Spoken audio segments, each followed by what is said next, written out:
tu penses? Je fais ce que je fais à cause de mon père. C'était un héros. Il a sacrifié sa vie dans sa quête du savoir.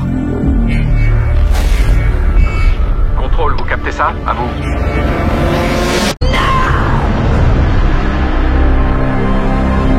Je suis pas ta fille. Je sais pas ce que je suis. Moi, je le sais. Tu es l'arme la plus sophistiquée de tous les temps. Mais ce n'est qu'une enveloppe. Ni bonne, ni mauvaise. Ça ne dépend que de toi.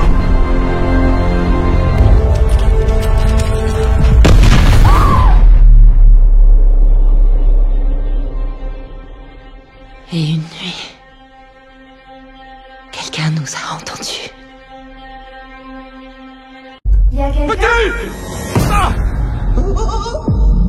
Bonjour. Pitié.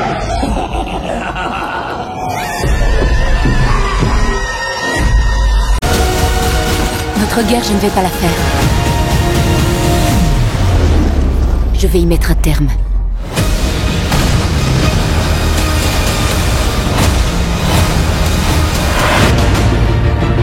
Il a anéanti 50% de tous les êtres vivants. On a perdu. On a tous perdu. On a perdu des amis. On a perdu de la famille. Et une part de nous-mêmes. C'est le combat de notre vie. On va réussir, Steve. J'en suis certain.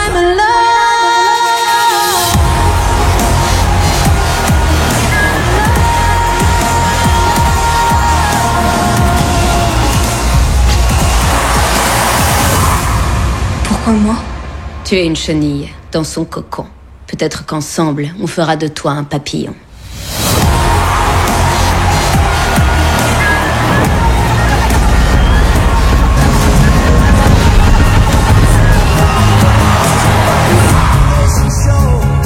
Tout peut changer d'un seul coup.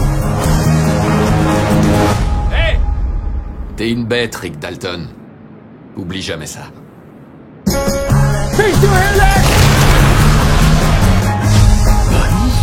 On rentre chez nous, fourchette. Attendez-nous! Me voilà, Woody!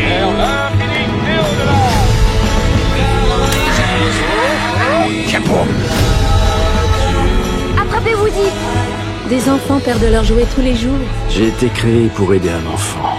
Je ne me souvenais pas que c'était si dur. Woody, quelqu'un te murmure à l'oreille. T'en fais pas, petit, ça va aller.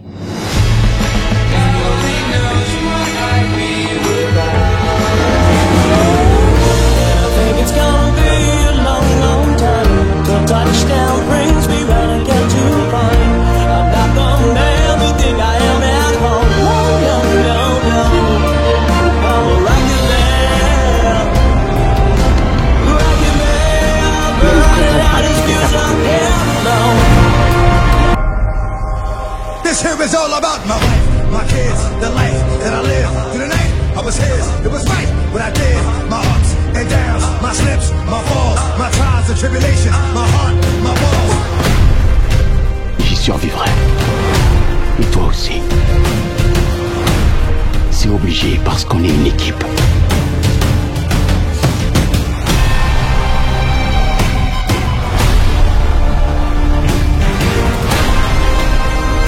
Maintenant tu sais pourquoi tu te bats.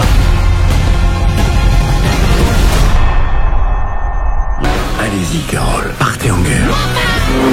Et t'as un plan? C'est à haut risque. Je pensais que le but de tout ça, c'était de gagner cette maudite course. Qu'est-ce que ça ferait plaisir? Un sandwich au beurre de cacahuète. Nous ne sommes pas censés avoir un pouvoir pareil. Enfin, nous sommes tous réunis. Et le monde va voir de quoi nous sommes capables. Il faut que vous sortiez d'ici.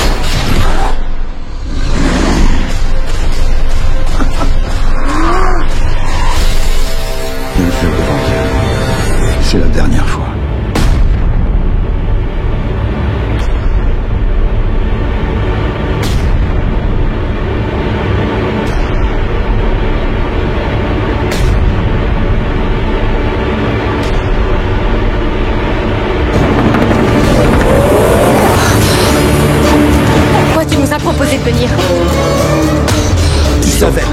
pour ça que tu te sens coupable. On ne le fait que tous les 90 ans.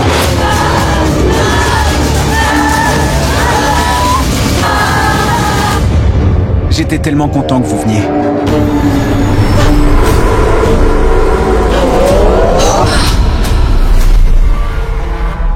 Elle arrive.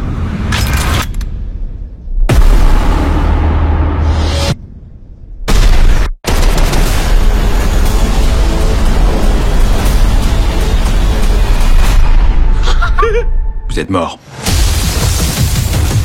Désolé pour votre vitrine et me remerciez pas de vous avoir sauvé les voleurs. Ah tiens, ça va vous? Moi je suis un super-héros.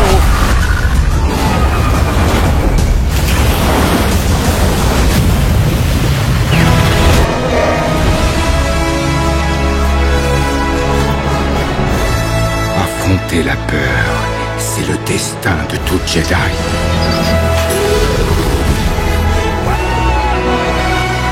Ton destin.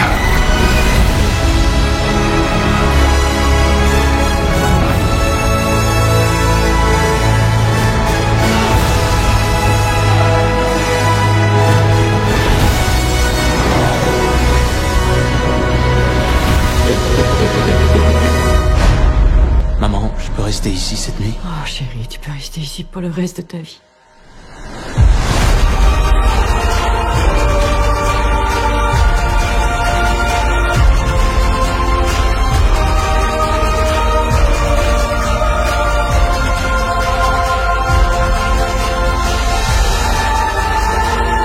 Cher Rupert, je ne peux rêver d'un ami plus singulier. Personne ne saura vraiment comprendre notre amitié.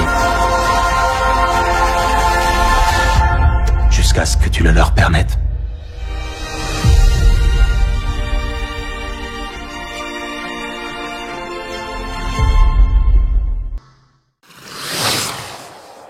Bonjour à tous et bienvenue dans cette toute nouvelle vidéo. C'est l'occasion pour moi de faire le bilan de cette année 2019 et de vous faire en 3 catégories avec notation associée. Première catégorie concerneront les flops, ensuite les mais et ensuite on finira par le top. Nous allons parler de 35 films de 2019 dont 2 qui n'ont pas été évoqués sur la chaîne. Ce sont 2 films Netflix pour indice. Pour le reste des films, ils ont été évoqués dans le détail sur la chaîne. Je ne peux que vous inviter à les regarder si vous voulez plus d'informations sur le sujet. Comme vous vous en doutez, il ne s'agit que d'un top subjectif et n'hésitez pas à mettre le vôtre dans l'espace commentaire, je lirai avec attention. On commence avec la première catégorie.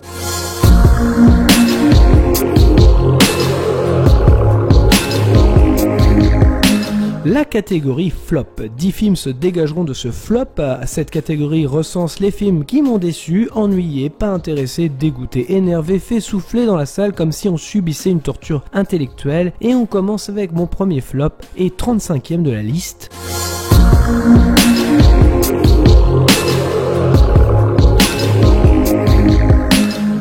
Numéro 35, Shazam. Il n'est pas étonnant qu'il soit dans ce flop, aucune personnalité s'en dégage, vu que DC s'enfonce progressivement dans la facilité marvelienne. Et il ne s'en cache même plus. Avec des effets spéciaux approximatifs, les enfants y trouveront peut-être leur compte. Les fans de comics, eux, seront forcément déçus sans mauvais jeu de mots. Ce film est tellement formaté que je pense que nous l'avons déjà oublié.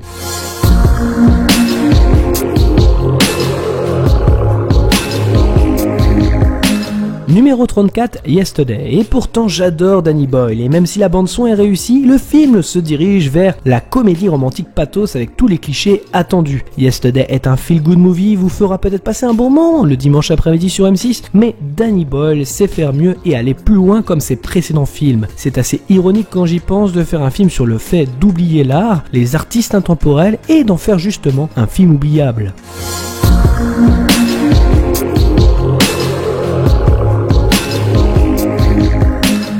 Numéro 33, Teen Spirit, le film que je n'attendais pas et que j'ai rattrapé car la bande-annonce était entraînante et pourtant ce film est finalement pas grand chose. Il dénonce pratiquement rien, pourtant le monde du télécrochet où l'homme est un loup pour l'homme est toujours intéressant. Mais ici c'est malheureusement vide. On se consolera avec la bande originale qui reste la seule bonne chose dans le film.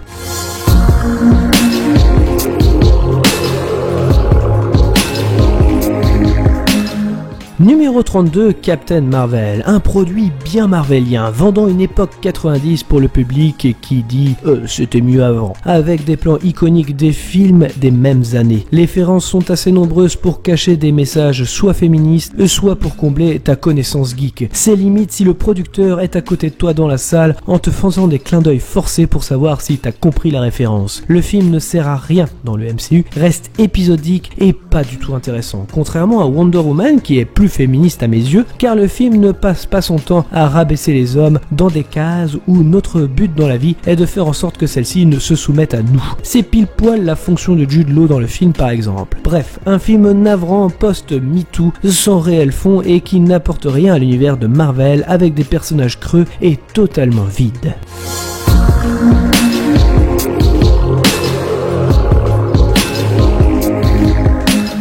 Numéro 31, Spider-Man Far Far Home. Beaucoup mieux que Homecoming ou même Captain Marvel réunis, mais là, ici aussi, je n'étais pas forcément impliqué. Aucun enjeu réel quand personne ne peut mourir. Même si les effets spéciaux sont au moins réussis, l'histoire reste attendue et sans surprise. J'en reviens aussi à la scène d'illusion qui vous a fait frémir de positif sur le film. Il n'en reste pas moins qu'une scène, comme je le disais, recyclée de Star Wars épisode 8 lorsque Rey tombe dans un trou pour essayer d'en savoir un peu plus sur ses origines. Ah Disney, tu adores tellement te jeter des fleurs que ça en devient malheureusement navrant.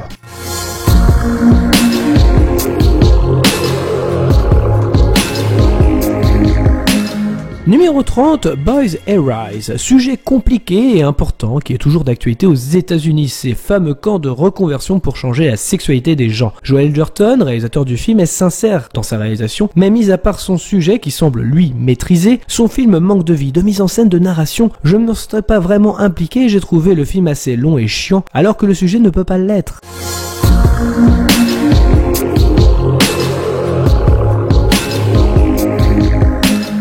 Numéro 29, ça chapitre 2. J'étais prêt à partir au front pour la première partie et la défendre par rapport au téléfilm. Force est de constater que cette deuxième partie est très longue et n'a pas fonctionné sur moi. Budget et buffet à volonté pour les effets spéciaux, le film en oublie de se réinventer et propose une narration qui nous fait vraiment douter. Les artefacts sont obtenus assez facilement sans qu'on ne comprenne vraiment pourquoi. Les acteurs ne semblent pas tous impliqués et si certains plans sont jolis, parfois c'est à n'y rien comprendre. Je déconseille le film aux épileptiques, surtout dans le repère final du clown de sa boîte de nuit géante.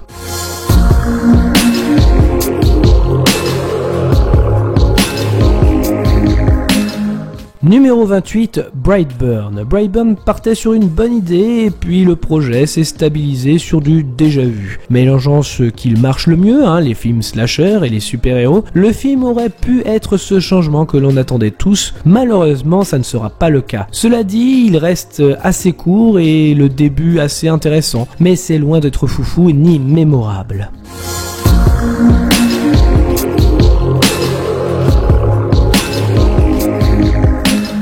Numéro 27, Star Wars épisode 9, l'ascension de Skywalker. J'en ai déjà parlé sur la chaîne, le scénario ne tient pas debout, totalement incohérent et pourtant ça dépasse le $1 milliard. Le recyclage des productions Disney plus le cahier des charges bien visible semble fonctionner à chaque fois pour gagner du fric. Je reste dans l'incompréhension totale. Toujours est-il que le film est nul, moins nul que prévu tout de même, mais comme je le disais, ça reste nul.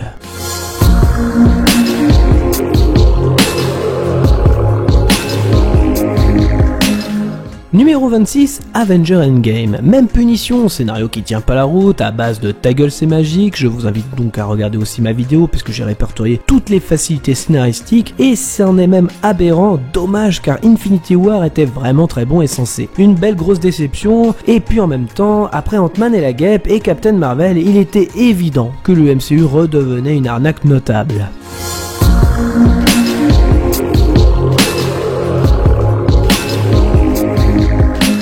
Voilà, c'est tout pour les flops et la seconde catégorie c'est les mais. Ici il s'agit de films plutôt sympas qui ne sont pas des déceptions mais pas non plus des chefs-d'œuvre pour autant. Il y a toujours un mais qui fait que le film ne bascule pas dans les tops. Au total 13 films sont dans cette catégorie, les films moyens de l'année et c'est parti pour la 25e place avec un film dont je n'ai pas parlé sur la chaîne.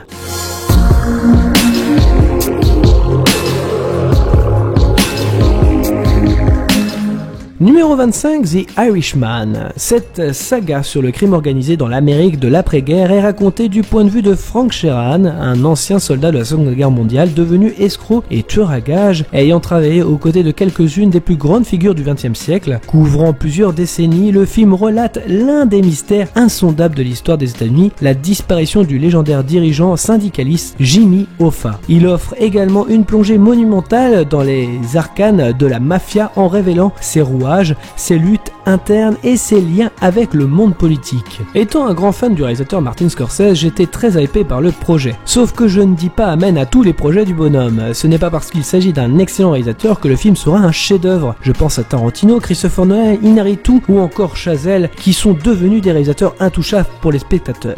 Si ces réalisateurs sortent un film, il y aura un minimum 4 étoiles sur 5 sur Allociné. Scorsese avait sorti il y a peu Silence, qui durait à peu près 3 heures aussi, et même si l'ennui était très palpable, j'ai trouvé plus de narration que Irishman. En effet, le film m'a étonnamment ennuyé alors qu'il était fort attendu. Et en regardant les critiques, je me suis aperçu que ça venait ni du scénario, ni de la lumière, ni du rajeunissement des acteurs, mais la réunification des 3 légendes chères au cœur du réalisateur. Car oui, tout comme Star Wars, The Irishman va jouer sur la nostalgie. Les films de mafia, voilà, c'était mieux avant. Et tout comme les films qui jouent sur la nostalgie, je suis désolé mais ça manque cruellement de personnalité, que ce soit le film mais aussi les personnages. Mis à part Al Pacino qui heureusement va mettre un peu de rythme à partir de la moitié du film, il en reste un film testament pour un réalisateur qui dure 3h20 sans qu'on le comprenne vraiment pourquoi. On est loin de ces anciens films de mafieux et pourtant il a réussi ces dernières années à se réinventer, avec Le Loup de Wall Street par exemple, qui est objectivement son dernier bon film. Et malgré l'âge avancé du monsieur, on applaudit tout de même la mise en scène de The Irishman qui va parler plus que les mots.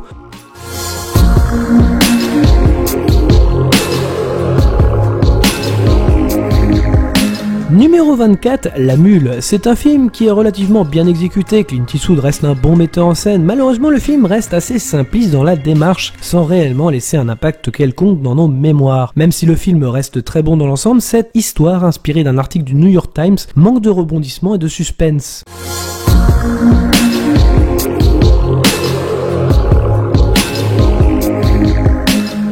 Numéro 23, Creed 2.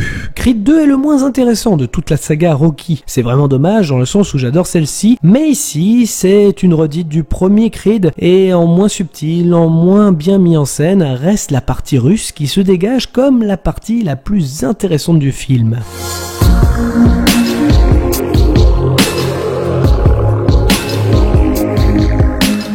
Numéro 22, My Beautiful Boy. Si l'idée première du film peut sembler un bon sujet, assez noir, pas évident à aborder, My Beautiful Boy est malheureusement trop propre sur lui. On parle de drogue et j'ai trouvé le film trop édulcoré sur le sujet et c'est bien dommage. Après, vous allez me dire, pas besoin non plus d'être trash pour parler de drogue et je serai d'accord avec vous. Cependant, le film va passer son temps à faire du tir-larme plutôt que de montrer les conséquences désastreuses de la drogue sur le corps. Restent les acteurs qui s'en sortent très bien et une mise en scène qui peut parfois briller sur certains plans. Je le compare souvent à The Basketball Diaries, que j'ai trouvé plus intéressant en 1995, plus réaliste sur la relation toxique entre un fils et sa famille sur l'enfer de la drogue. L'idée de My Beautiful Boy est de mettre en scène sur une famille aisée, car la drogue touche chaque milieu social.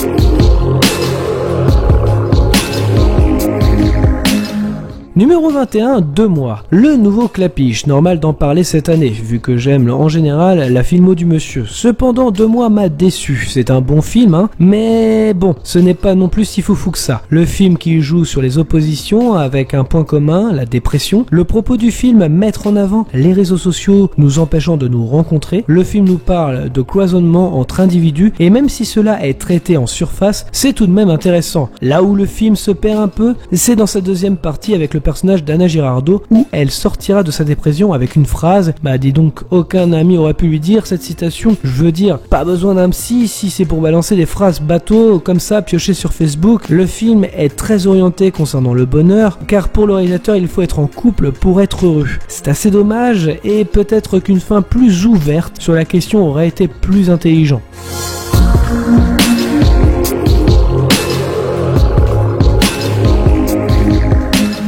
Numéro 20, Crawl. Alexandre Aja maîtrise la tension et rend les images dynamiques. Le scénario est trop convenu, le film dure 1h28 et il m'a paru étonnamment long grâce à son côté trop prévisible. Quand même, il faut avouer que le réalisateur maîtrise les codes et on voit la passion derrière la caméra. Mais comme il puise sur ce qu'il aime le plus, il en oublie une certaine personnalité à son long métrage.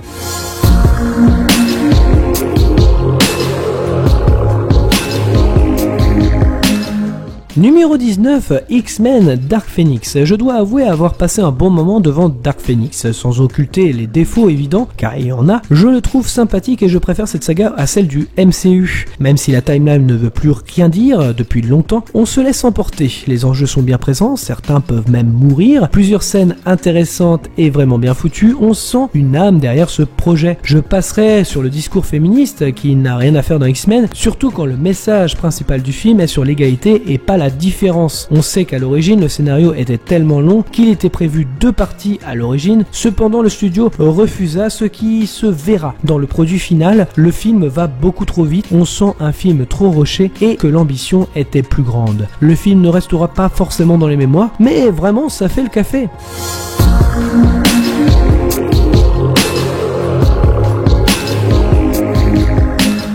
Numéro 18, Us, film politique avec comme sujet principal la xénophobie, la peur de l'étranger. Jordan Peele s'aventure dans sa seconde réalisation sur un film moins accessible que Get Out. Jouant sur le symbolisme, la narration prend son sens si on a toutes les références du réalisateur. La famille qui veut à tout prix être meilleure que l'autre, les références aux différents genres de films d'horreur, la différence entre le capitalisme et le communisme, le rapport à l'unique tunique rouge, les différentes strates sociales, leur double symbolise forcément ce qu'on oublie, ce qu'on refuse de voir. Faire une grande chaîne humaine vers la fin du film peut paraître bizarre et incompréhensible, pourtant elle symbolise 2 choses, la fin de la pauvreté et de l'égalité, comme dit dans le film, mais aussi la fin de leur esclavagisme. Une révolution étonnante, mais pas si idiote que ça, si on lit entre les lignes. Le film reste tout de même attendu dans son histoire si on regarde que la surface des choses.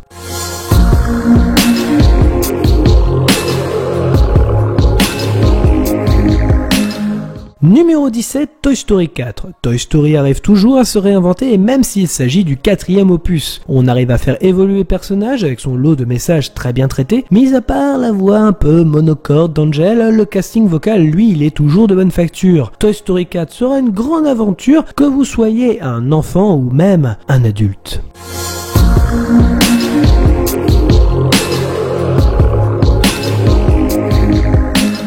Numéro 16, Rocketman. Plutôt ingénieux concernant l'angle d'attaque sur un biopic pour éviter l'ennui, en faire presque une comédie musicale pour retracer l'histoire des chansons, il en reste un film intéressant et sympathique. Les acteurs sont très bons dans leurs personnages et le montage est très réussi pour rendre le tout cohérent. Pour ma part, j'ai trouvé le film encore trop gentillet concernant les problématiques de drogue d'Elton John, ce qui reste, je vais pas vous le cacher, une petite déception.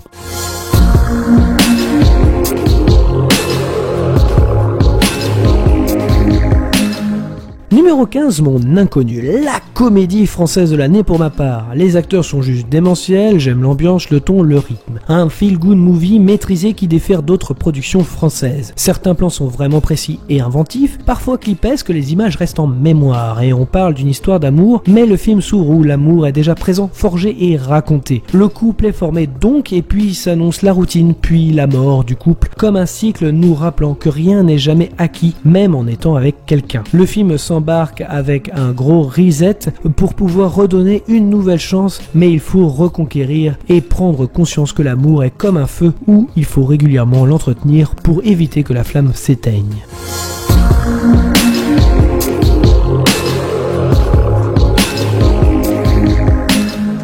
Numéro 14, Marriage Story. Un metteur en scène et sa femme comédienne se débattent dans un divorce exténuant qui les pousse à des extrêmes. Réalisé par Noah Baumbach et porté par 2 grands acteurs, Adam Driver et Scarlett Johansson, Marriage Story sent clairement le vécu pour le réalisateur. Comment un couple se sépare et comment gérer le tout. Si on commence avec un couple voulant faire ça bien, à l'amiable, la pression des avocats leur feront perdre confiance l'un envers l'autre et pourtant on sent l'amour qu'ils ont eu l'un pour l'autre et paradoxalement l'amour qu'ils ont encore l'un pour l'autre. Le film traite aussi la place de l'enfant lorsqu'un couple se sépare. C'est touchant, c'est drôle parfois, les acteurs sont vraiment impliqués et on y croit. Il n'est pas étonnant de voir le film dans la sélection des Oscars cette année. Cependant, un bémol tout de même, la durée du film qui est assez longue et parfois manque un peu de rythme dans ses scènes à rallonge.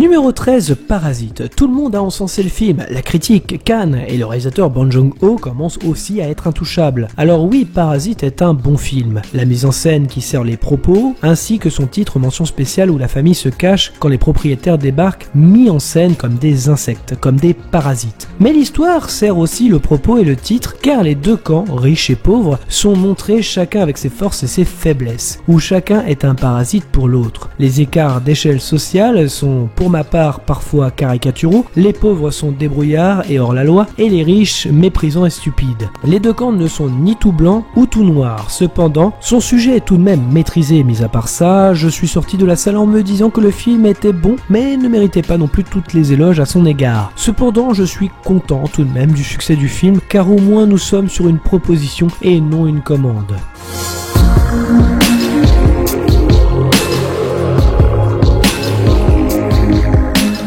Numéro 12, Alita Battle Angel. Dernier film de la catégorie mais le film de Robert Rodriguez est techniquement impeccable et est une bonne adaptation du manga d'origine. Les effets spéciaux sont d'une beauté impressionnante, l'histoire reste convenue mais honnêtement l'univers est intéressant, cela donne envie de voir même la suite et les équipes techniques ont pris le temps de peaufiner l'ensemble. Dommage que la Fox soit rachetée par Disney car il se peut que la suite ne voit jamais le jour. Pourtant de grands enjeux s'ouvraient à la fin du film.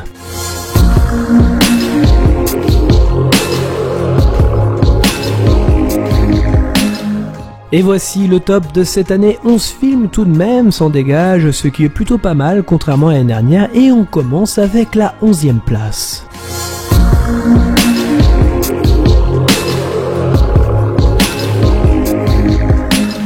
Numéro 11, John Wick, 3e opus, et si le genre ne vous plaît pas, je peux comprendre. Cependant, pour ma part, c'est comme de la danse classique, c'est vraiment des chorégraphies maîtrisées et soignées à l'écran. Si l'histoire reste minimaliste, l'univers de John Wick est tout de même à part et assez original. Dans le 3e film, on en fait carrément un parallèle au ballet russe. Certaines scènes d'action assez originales parfois, un peu long, mais c'est tellement beau.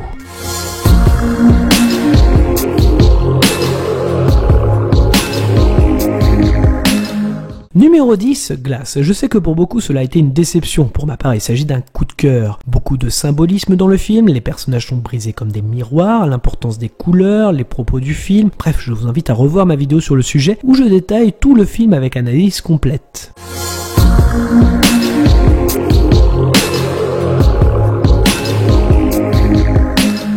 Numéro 9, Green Book. Logique implacable de retrouver ce film dans mes tops. Le film de Peter Farrelly est une pure merveille. Incontestablement, il mérite l'Oscar. Une leçon de vie, de tolérance et d'humilité. Le duo Mortensen-Ali fonctionne à la perfection, les deux personnages étant diamétralement opposés. Le premier Don, raffiné, instruit, bien élevé, et le deuxième Tony, russe, pas très cultivé, grande gueule, lui valant le surnom de Tony la Tchatch, vont finalement apprendre à se connaître et surtout à apprendre l'un de l'autre. Ensemble, ils vont devoir dépasser leurs préjugés, oublier ce qu'ils considèrent comme des différences insurmontables pour découvrir leur humanité commune. Au cours de ce road movie, partant de Manhattan au sud profond, parcourant des paysages somptueux sublimés par une photographie superbe, un drame fort et intense qui ne laissera indéniablement personne indifférent.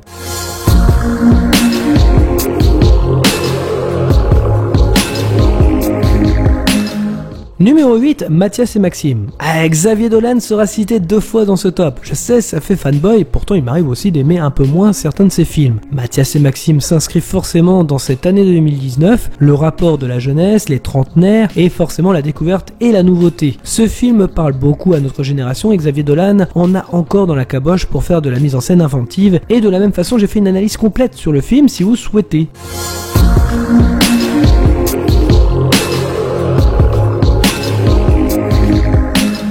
Numéro 7, Midsommar. Nous détestons ce que nous pouvons comprendre. Midsommar, c'est exactement ça. Je l'ai vu 2 fois au cinéma et si la première fois je restais mitigé par la fin qui me semblait être du gros n'importe quoi, le film ne m'a plus quitté. Une fois l'analyse faite, je suis retourné le voir et j'ai préféré la 2e fois. Ari Aster nous a fait une critique directe de notre société trop cloisonnée et traite également de la rupture amoureuse. Ari Aster est clairement du côté de la secte dans le film, aussi dérangée et glauque soit-elle. Quand il filme les États-Unis, tout est noir, les gens sont seuls, beaucoup de non-dits, et même les murs qu'on aperçoit, les photos et les dessins sont dans des petits cadres très cloisonnés comme nos personnages. Quand ils filment la secte, tout est lumineux, toute la secte se parle, pas de téléphone portable, les personnes dorment ensemble et les murs sont des fresques sans cadre racontant une grande histoire. C'est pour cela aussi que notre héroïne s'abandonne à cette secte. C'est grâce à eux qu'elle ouvrit les yeux face au déni, le fait que son copain la trompe depuis longtemps. Ari Aster met en scène cette rupture où l'on brûle tous les souvenirs de cet être autrefois aimé.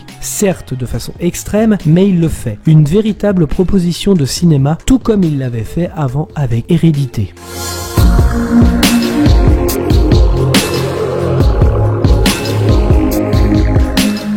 Numéro 6, Once Upon a Time in Hollywood. Alors oui, j'avais été un peu dur avec ma critique, mais avouez que chanter les louanges de Tarantino à chaque fois qu'il sort un film sans l'avoir véritablement vu, on va au cinéma, on se demande si on n'aime pas. Est-ce que cela fait de nous quelqu'un qui n'aime pas le cinéma? Alors voilà une question. La vérité c'est que Once Upon a Time est bien. C'est un très bon Tarantino et aussi une véritable proposition. On ne peut reprocher au réalisateur de faire des films tous différents les uns que les autres, même si on reconnaît la patte du monsieur. Sans parler des acteurs qui s'en donnent à cœur joie et sont heureux de jouer dans ce genre de film, à voir et à revoir avec plaisir, même si je trouve, à mon sens, un petit peu long.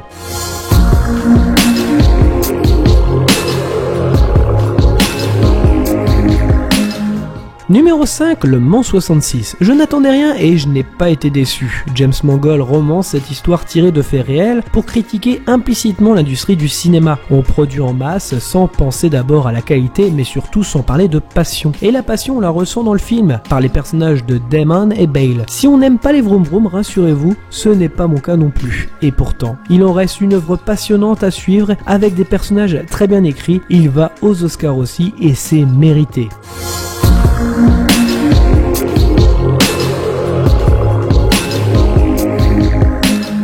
Numéro 4, Ad Astra. Ah, le symbolisme, lui aussi, Ad Astra en est bordé de partout. Si on comprend le sous-texte de Ad Astra, cela m'a totalement convaincu. Je vous invite aussi à regarder ma vidéo où je propose une analyse complète des messages du film. La recherche de soi, la recherche du bonheur, dépasser Dieu, son père, se retrouver, voyager, récupérer son âme. Ad Astra est un film tout simplement sur la vie, avec un Brad Pitt nommé 2 fois dans ce top de 2019, ce qui n'est pas rien.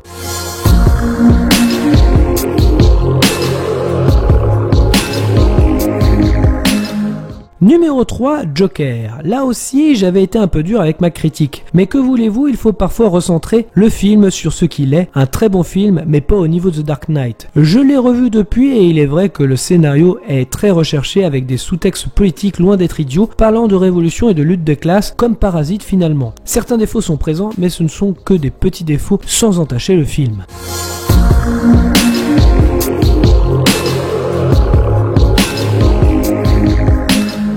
Numéro 2, Vice. En parlant de politique, Vice sera presque mon film préféré de 2019. Après, quoi vous dire de plus que ce que j'ai dit déjà dans ma vidéo, mis à part le fait que c'est très bien exécuté. C'est un film à la fois brillant et glaçant, brillant par la mise en scène originale et remarquable dont McKay a le secret, qui nous avait déjà montré son talent dans The Big Short, le casse du siècle, glaçant par les horreurs qui nous sont racontées sur la vie de cet homme des années 60 à 2008. On voit sa vie privée, familiale et professionnelle. Cet homme a eu le champ libre pour diriger les USA en sous-marin, en ayant ses bourreaux un peu partout, Sénat, Pentagone, CIA. Ainsi, le voit-on casser les efforts écologiques des années Carter, affaiblir la réglementation des grandes sociétés et surtout favoriser grandement la guerre en Irak. Le tout grâce à une connaissance parfaite du système, de la manipulation dont il est un génie, mais aussi du bluff et du mensonge qui a profité d'une faille du système. Voilà la saveur troublante de cette farce, pour le moins instructive, dominée par la performance de Christian Bale, mais aussi une crapule qui a largement privatisé le pouvoir pour servir ses intérêts financiers. À titre indicatif, on apprend au passage qu'après l'invasion de l'Irak, la valeur de l'action d'Haliburton, multinationale parapétrolière dont il était le PDG, avait augmenté de 500%. Bravo au réalisateur pour ce film remarquable et instructif.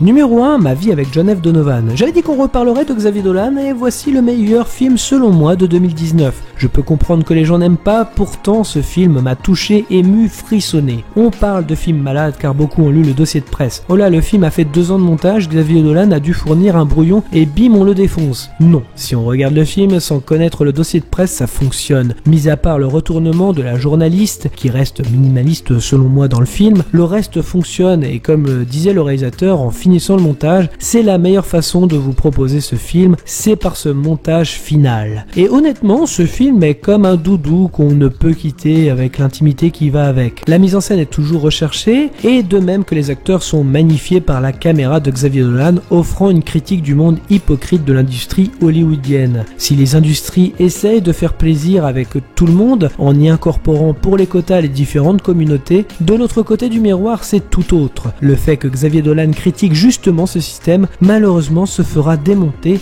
au festival de Toronto.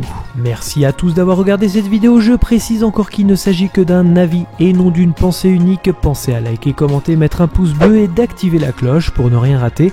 Nous sommes disponibles également sur les réseaux sociaux Facebook, Twitter, Instagram. Dans tous les cas, rendez-vous dans les salles obscures pour de nouvelles aventures.